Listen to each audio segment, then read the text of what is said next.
Okay, it's 10:15.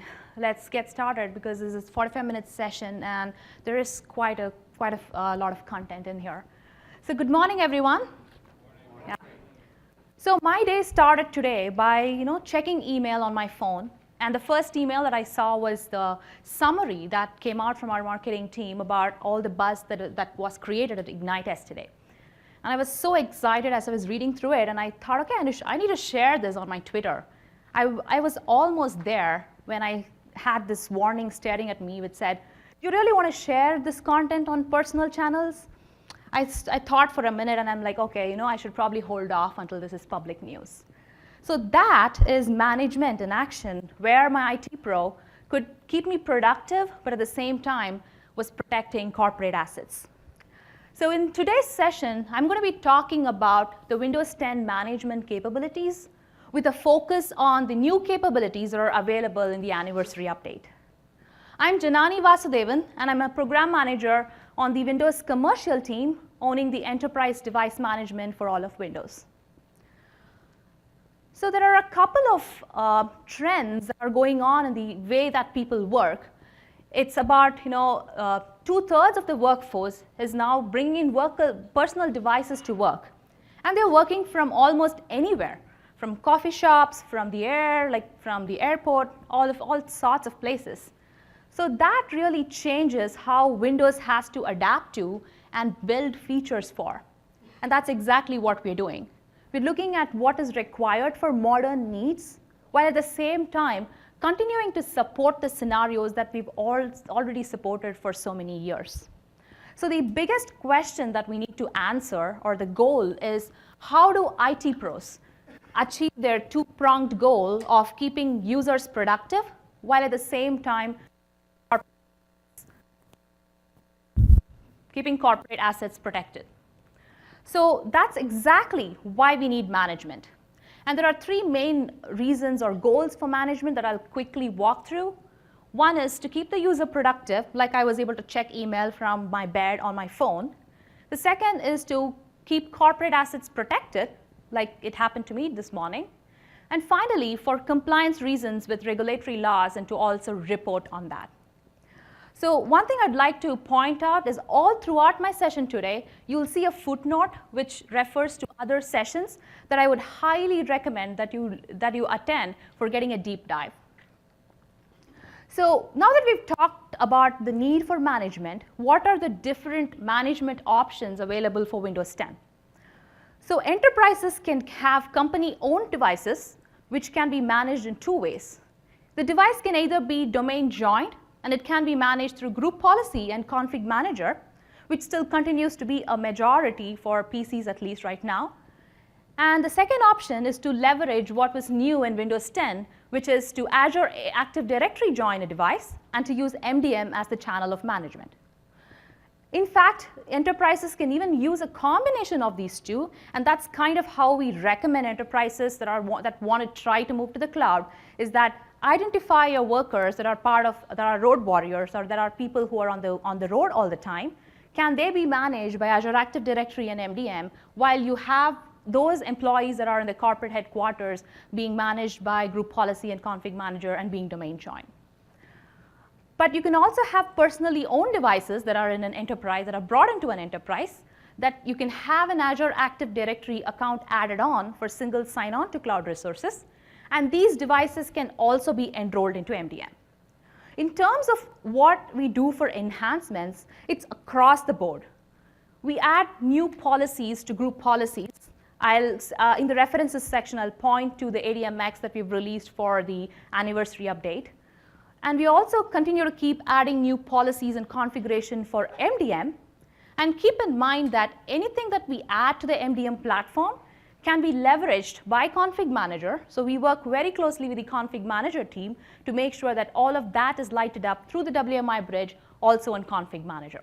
So it's across the board, and it's holistic. So we saw how MDM is the channel of management for Azure Active Directory devices. I'd like to dive into that for a moment.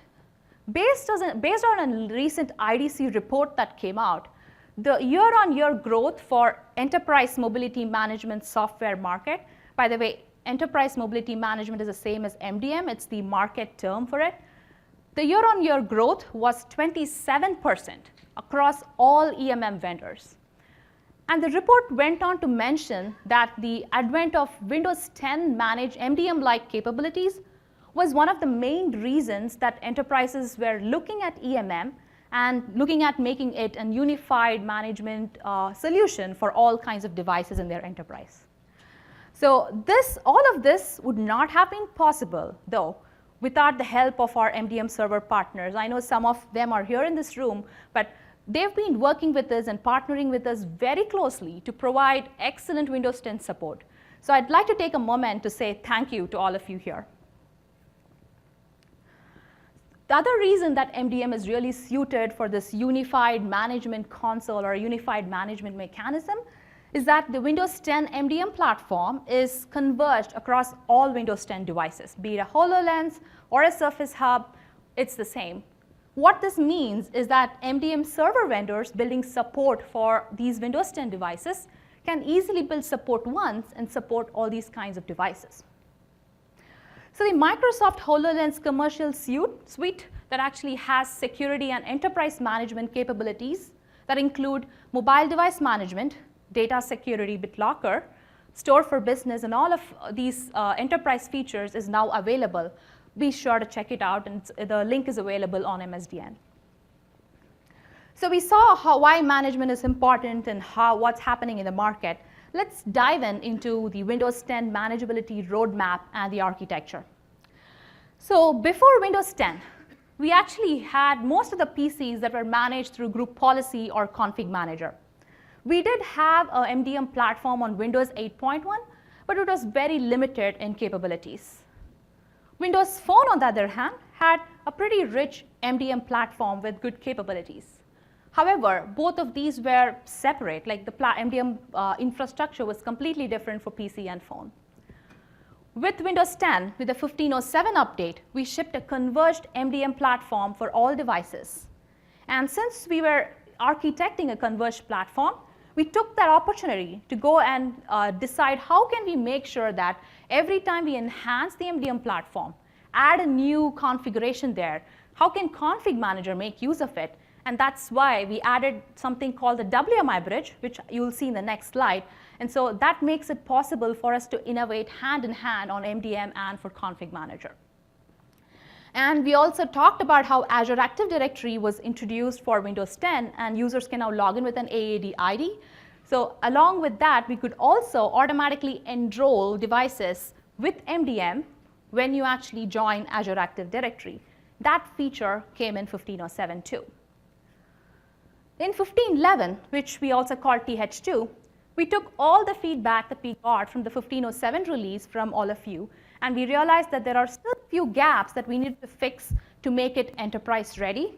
So that's when we actually made sure that Windows Phone could also perform an Azure Active Directory join. And we also brought in a lot of new capabilities that were required for enterprises, like the SMIME support for Outlook, being able to configure settings for UWP apps, and also bringing back the MDM platform on the home SKUs. Along with this, we've continued to add new policies and configurations to MDM and group policy. With the anniversary update, this continues. We've taken it one notch up. And the main themes that we focused on for RS1 were pretty much making sure that the self-provisioning experience for an user is extremely simple. We'll see some of that. Mamta will show us that. And the other aspect is to provide management for advanced security features like Windows Information Protection and Windows Defender Advanced Threat Protection, which you're hearing about a lot in all the sessions today, here and this week. We're also starting the journey with the anniversary update to make sure that MDM is a viable alternative for PC management. We understand that that's something that we need to look at if we want to make MDM a unified management console. So that's one of the things that we've started looking at, and the journey will continue on. So we saw what we have done so far. What's coming up? We still have some challenges in terms of management complexity for IT pros, or the self-service approach for users not being completely seamless. and also the fact that many enterprises still prefer to use full PC management when it comes to managing PCs. Those are exactly the things that we want to focus on. We want to see how we can make management simple, like things that we've got feedback on, like can you have baselines for policies? So investigating some of those aspects. How do we reduce the cost with a self-service approach? How do we make it like really light touch for users to get a device and set the device up? So that's another thing that we want to make sure that we're looking at.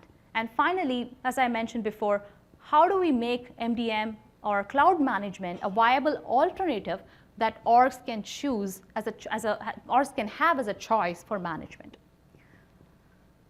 So let's take a look at the MDM platform architecture. So this one is a little bit busy, but I've kind of split it out as I want to make sure that I get this across to you. Let's start with what the IT Pro wants the user to do on a device. They want the user to have a VPN profile so they can connect back to corporate network, or they want to make sure that the user has an email profile so they can check emails, or they also want to have security policies on the device to keep the device protected. So all of these actions,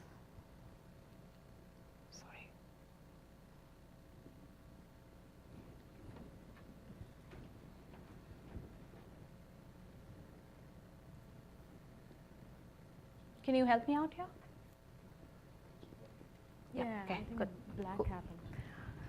Sorry about that. So each of these actions that need to be performed on the device are performed by something that we call as configuration service providers, which are components inside the MDM platform. Those are the integral pieces that actually do the work in the whole MDM platform within Windows. We also have group policies which continue to handle policies for many of the traditional cases. And we do have support for some WMI providers, which we have to support from a backward compatibility aspect with Windows 8.1 MDM. Now let's take a look at an end-to-end scenario. Let's say that the MDM server needs to push down an VPN profile, or say I want to configure this VPN connection on this user's device. They send down a command which comes to the MDM client on the device, which then passes through a common device configurator layer and then gets to the CSPs, or the configuration service provider, which can actually perform this action. So this is kind of the flow where you see that everything is performed at the CSP. The same thing happens for all of the other management sources. Like when you apply a provisioning package, it goes through the common device configurator and ultimately hits the CSPs. Same thing for mail policies that are getting applied through EAS. And this is the interesting part. Config manager talks WMI. So we have a WMI bridge component that abstracts WMI commands into what the CSP can understand. So anytime there's a new CSP added at the bottommost layer, the same functionality can be leveraged by config manager and can be used by all of you.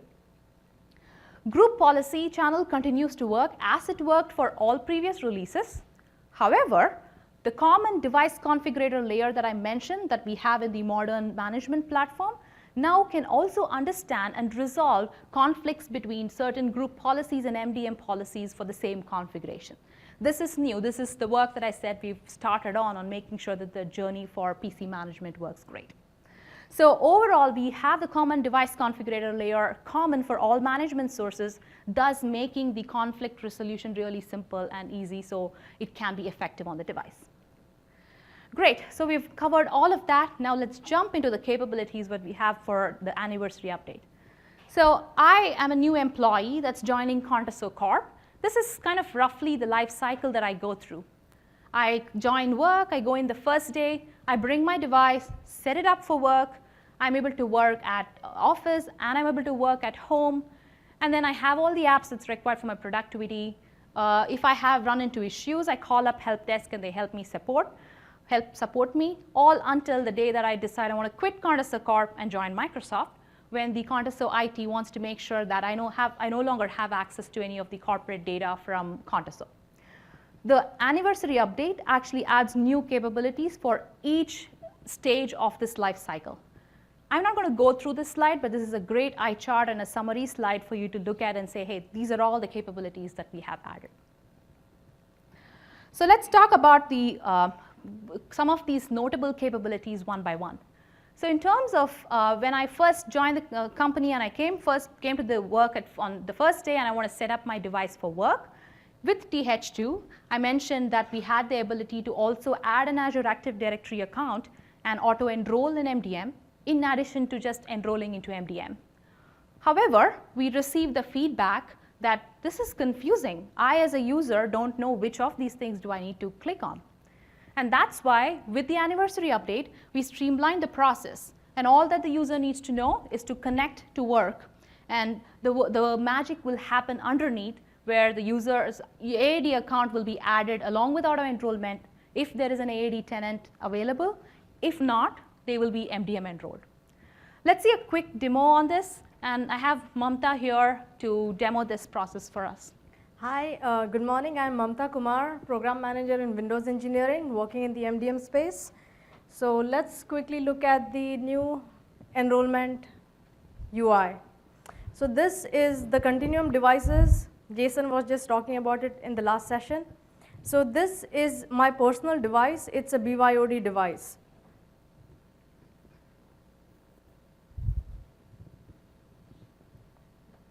This personal device, now the new UI, very simple. There is no confusion between whether it's AAD or MDM, and like Janani mentioned, the user, me as a user, don't need to know whether my corporation has me in AAD or MDM. So now let's connect.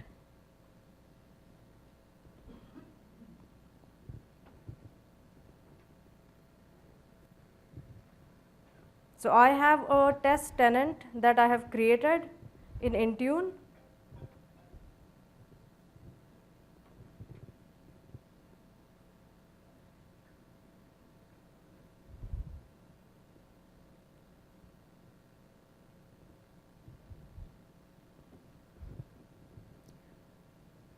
And this is all real time.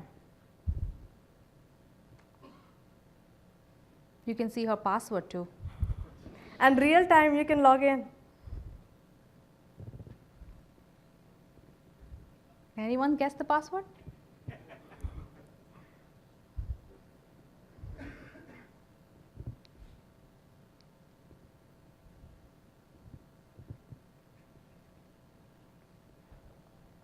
So what this does is, it will also send me another authentication request on a different device that you guys don't have.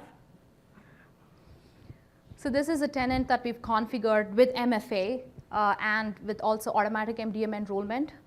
So it's going to enroll directly into Intune too.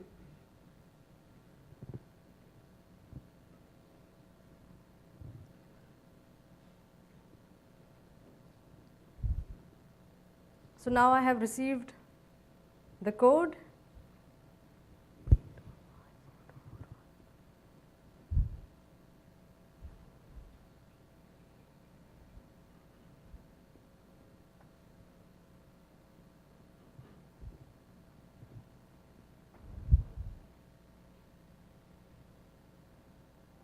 So this is Passport for Work. For those of you, I don't know how many of you have deployed Passport for Work, but it allows you to create a PIN automatically in line with the flow. So this was a very simple process of enrolling a BYOD device to your MDM. In our case, it's Intune. And this device is now MDM enrolled and AAD joined. Great. Thanks, Mamta. So the advantage of like having both of that happen in the same stage is that you get access to cloud resources at the same time, have all the goodness from your management server. So once I set up my device for work, I was able to log on to it with Hello for Business. As we just saw, that the whole process of creating a PIN and setting up Hello is extremely simple for the user. But the thing to note here is that with the anniversary update, there have been specific improvements that have gone in to make the Hello for Business deployment, both certificate-based deployment and a key-based deployment, extremely simple for IT pros. There are other sessions which you'll see links to that will give you more information on this. So a quick show of hands.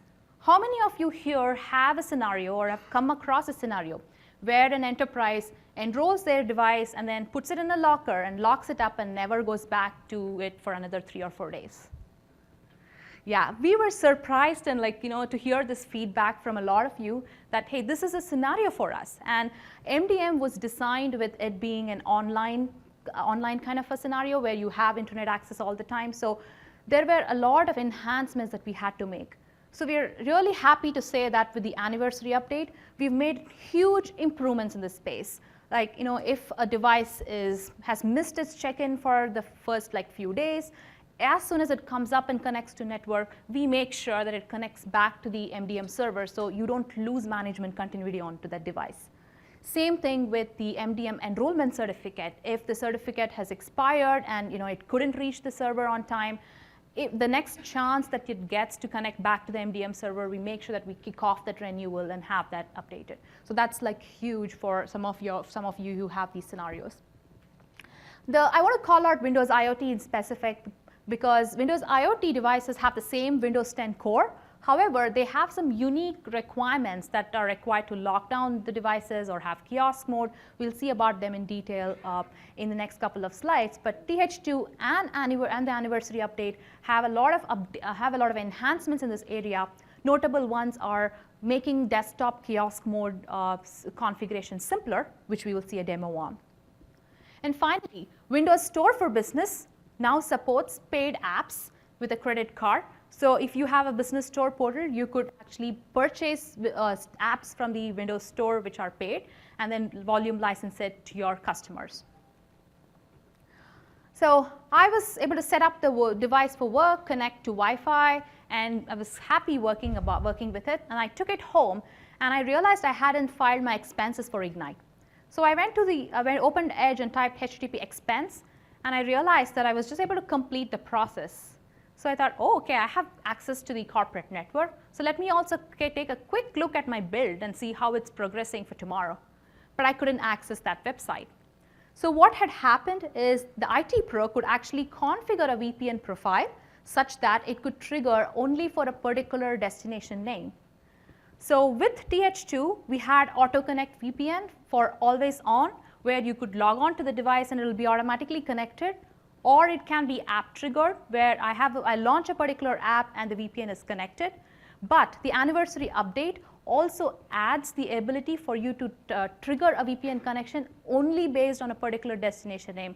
I know I've heard a lot of feedback on this from you that, hey, this is really important for us because we just don't want to trigger VPN on Edge when you open Edge, but only for certain websites. So that's one of the things that's coming up in the anniversary update. The lockdown VPN, which is present in TH2, provides highly security conscious organizations an ability to say that all traffic should only go through VPN.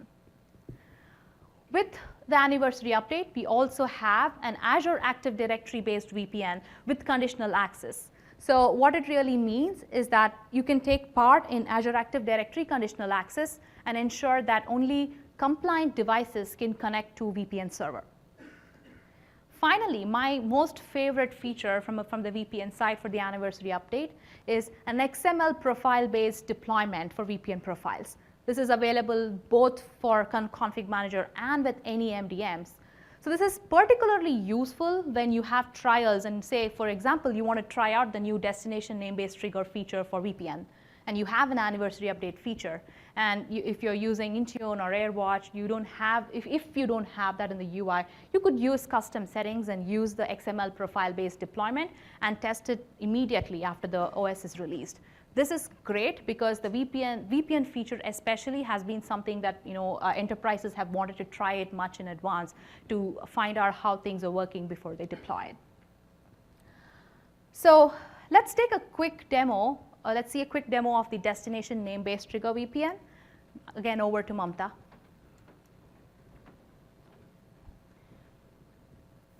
Thanks, Janani. So in this demo, I'm going to show how we are triggering VPN based on a destination. So here we are looking at two destinations. The first one is MSW. This is our internal corporate intranet site. And the next one is HR Web, which is also internal. However, it needs VPN access. So what we've done here is I've used Intune to push this VPN, Ignite VPN. I'm not connected to the VPN right now. So when I try to go to MSW, which is an internal resource, it tries Takes some time and then and fails. then says, sorry, I cannot go. I cannot get to MSW, and that is because this Ignite VPN profile will trigger only when I try to go to another site called HR Web, and that is how it has been configured.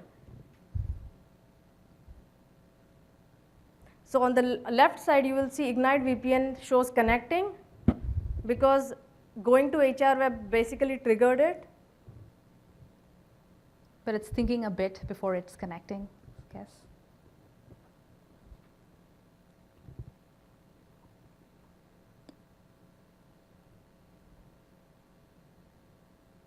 Usually takes between 5 to 10 seconds. You know, I do all what all the other presenters do, blame the Wi-Fi here. So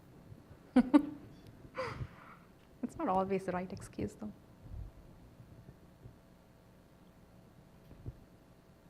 All right, let's try Okay. again.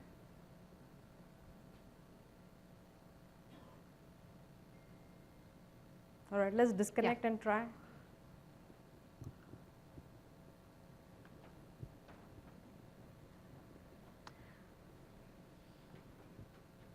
That's fine, Mamta. We saw that it triggered it, so we're Yes. having some other issues. But Okay. yeah, so what we saw now was destination name-based triggering, and you can configure that using the VPN v2 CSP, both through MDM and also through Config Manager.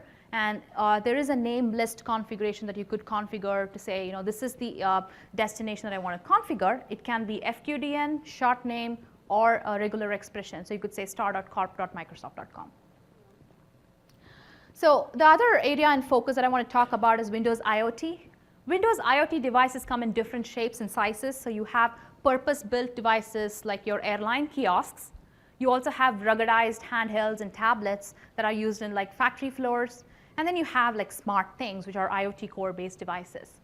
So all of these devices are based on the same Windows 10 core, but they do need some additional capabilities to convert these devices into their required purposes.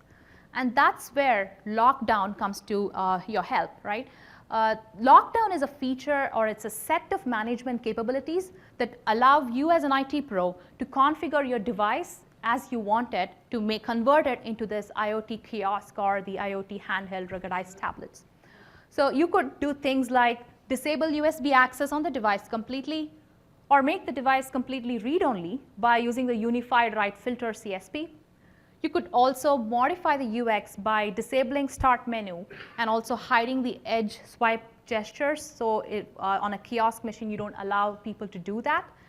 You could also have a single app experience, which can be both a universal app or a Win32 app. And in addition to that, you can block or allow certain set of applications that you really want to. And finally, you can have keyboard filter configuration where you can disable certain hotkeys so they don't work on the kiosk. So one of the features that I mentioned before was the desktop kiosk mode, that is converting a desktop or a laptop into a kiosk mode, which we received feedback about setting it up being difficult. So there have been a lot of enhancements that have gone into the anniversary update to make it simple. So Mamta will quickly show us about how this is set up and how you can actually enable this on a device. So here I have a virtual machine with the Enterprise Edition, and here you can see that I am the IT admin here, and I want to make sure that I can lock down this particular Enterprise Edition in kiosk lockdown mode, so it shows only a few apps for the user. So in this kiosk app, we are going to show only one app, which is the calculator app. So this particular device is now enrolled in MDM, and I have created a local account called kiosk account. Then from Intune, there is a particular policy, a configuration policy called kiosk, which using assigned access has been pushed to the device. So what that basically does is it locks down this kiosk user account to only show one app, which is the calculator. So now we will log into the kiosk account.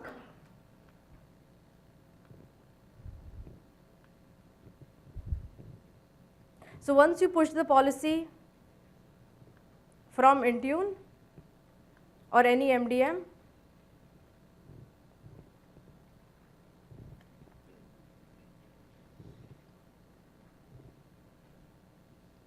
This is basically what the kiosk user will see once you have logged it down. Any of you here use kiosk mode? Great, awesome. Cool, thanks Mamta. So we talked about how my IT Pro was able to keep me productive both in the workplace and at home with all of these great features. Now to the other end of their goal, which is to keep the device protected.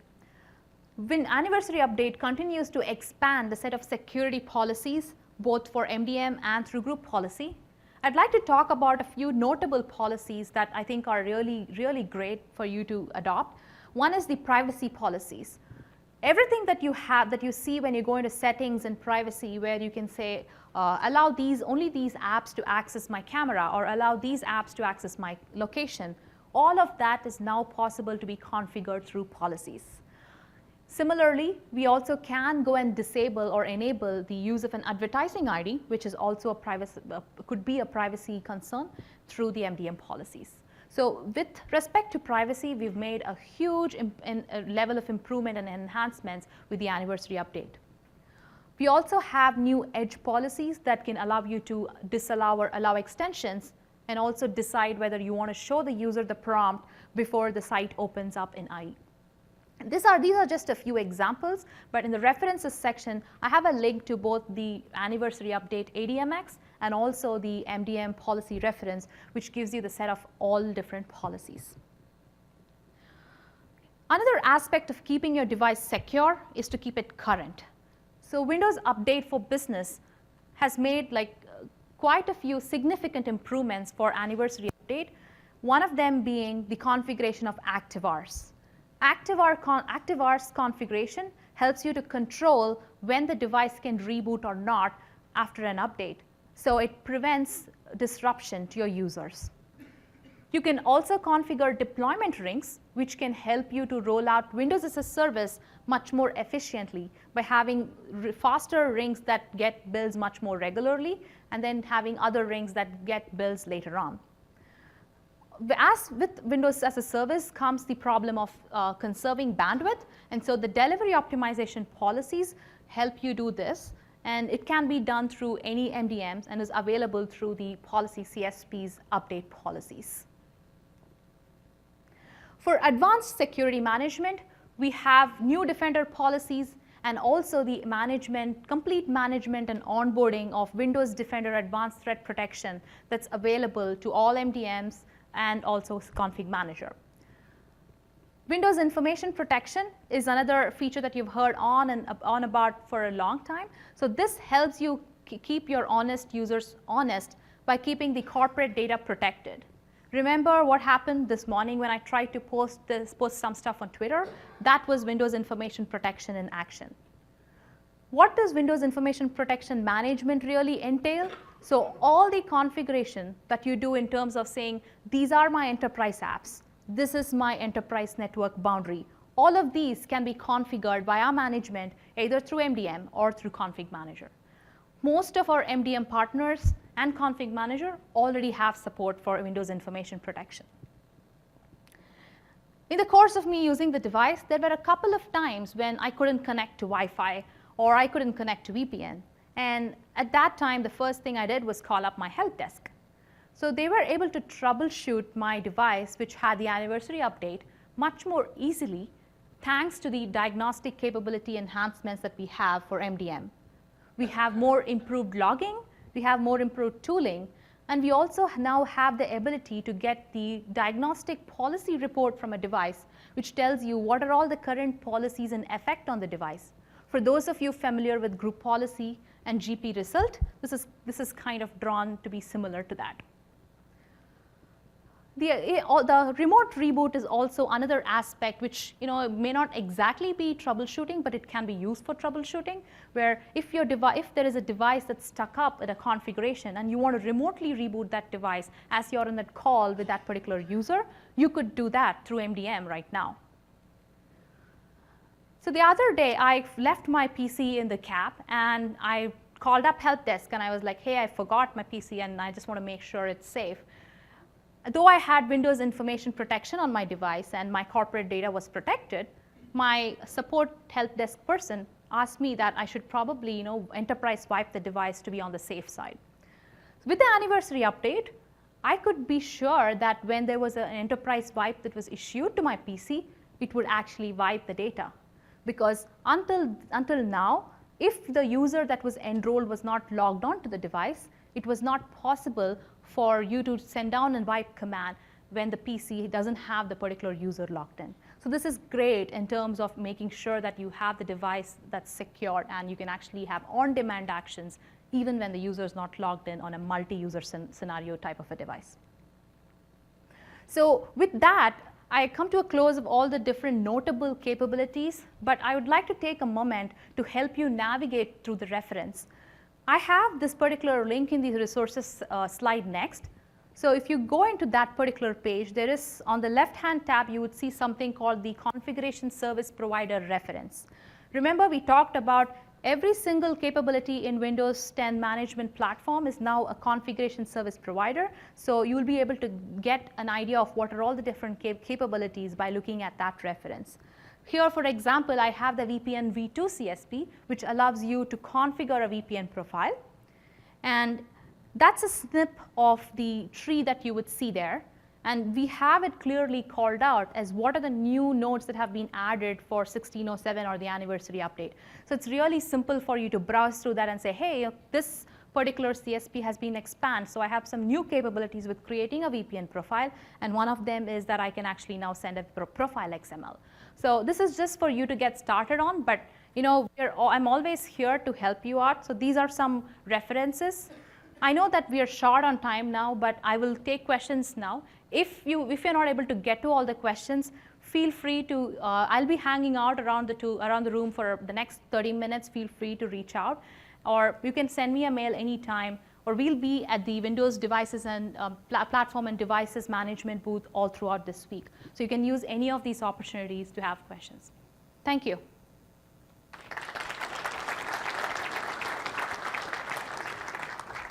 We have about 7 minutes, so I'll take questions right now. Sure. Hello, Janani. Hey, Jeremy. Okay, that was great. I think you did a fantastic job explaining both MDM and group policy, both together. That was fantastic. That was news to me about the MDM result report. Can you explain how I can tap into that and how I can see that? Sure. So we could actually maybe show directly into it. So do you want to project your phone? So if you actually have your device that's MDM enrolled, on the Access Work or School page in Settings, you would see a link which says export your management log files. Not the great text, I should admit, but you could actually go ahead and click on that link, and that would export the report, which is in an XML format. Yeah, so you see the link here, which says export your management log files at the bottom. So you click on it, and it exports the XML report into the Documents folder, and then you can export it and import it back to or send it back to the help desk. So phone only, or? No, it's on everything. I'm just showing you on a phone, okay. But this page is exactly the same on a PC too. Okay, I may need to see a screenshot, but that was great. Thank you very much. But yeah, and we have a diagnostic session that's in one of the sessions. I think it's later, 4 p.m. today. It's a great session to attend, which dives in deeper into MDM diagnostics. So is that available now? It is available right now on the anniversary update. It's shipped. But it's only on mobile on Windows 10. It's on Windows 10 anniversary update for both mobile and for PC. But not any non-Windows devices? Not any non-Windows. Are there any plans for non-Windows devices for? I work specifically on the Windows team, but I can follow up with my Intune friends and find out if there are any.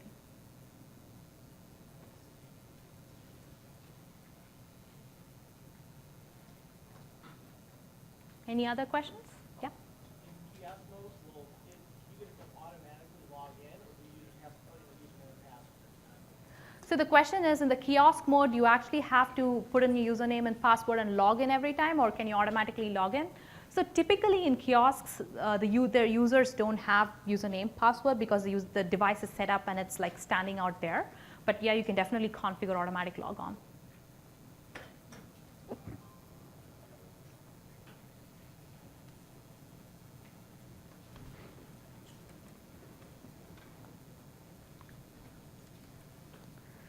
Great. Thank you, everybody, and thanks for the feedback. Please continue keeping the feedback flowing. Thank you.